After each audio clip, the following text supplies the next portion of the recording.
How the San Francisco 49ers can get back to the Super Bowl and win. First off, let's look at the offseason notables by Spotrac right here. Contracts 44, estimated cap space 39 million, draft picks 9. Free agents, Jauan Jennings, Eddie Pinheiro, extension eligible, Trent Williams, Jake Tonjes, bubbles, meaning they could get out of it and get out of the cap hit. Diamador, Lenore, Mac Jones, Brandon Ayuk. Now, obviously, Brandon Ayuk, they're going to figure out a way completely to get out of that contract. He's not going to be on the team. They're going to release him. Diamador Lenore is one of their only good corners. They have to keep him. I don't care what anybody says about him running his mouth and stuff like that.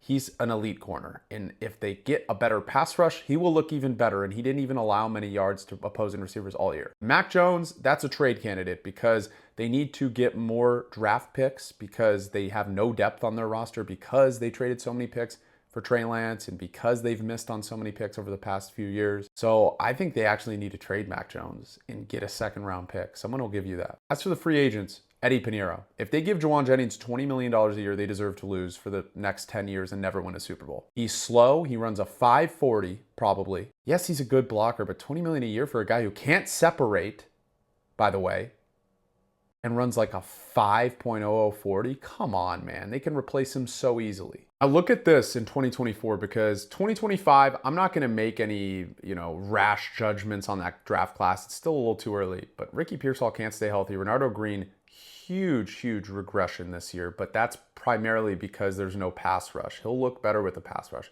Pooney was injured, but obviously not the same player as he was as a rookie. Malik Mustafa, great pick. Has some flaws in his game, but I like him. Isaac Guerrero in the doghouse, never plays. Jacob Cowan never plays.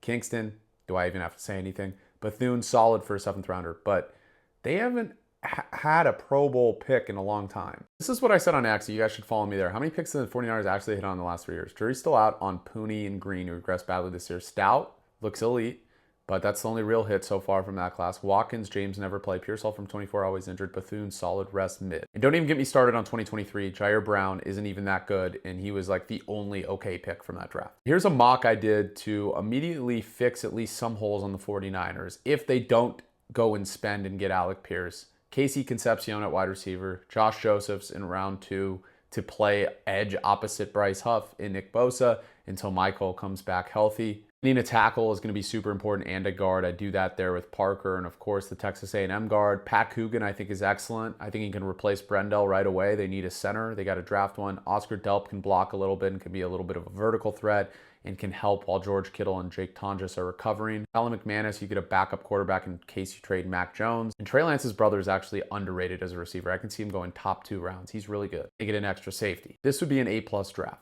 The fact of the matter is, this is the most pivotal draft in history for the 49ers. They need some A-plus top-tier picks. They have the 27th overall pick. They have needs everywhere, but it's going to be about, can John Lynch actually ace this draft? Because it doesn't seem like he aced the last few drafts. Let me know what you think, Faithful, in the comments. Make sure to follow me for more Niners content like this.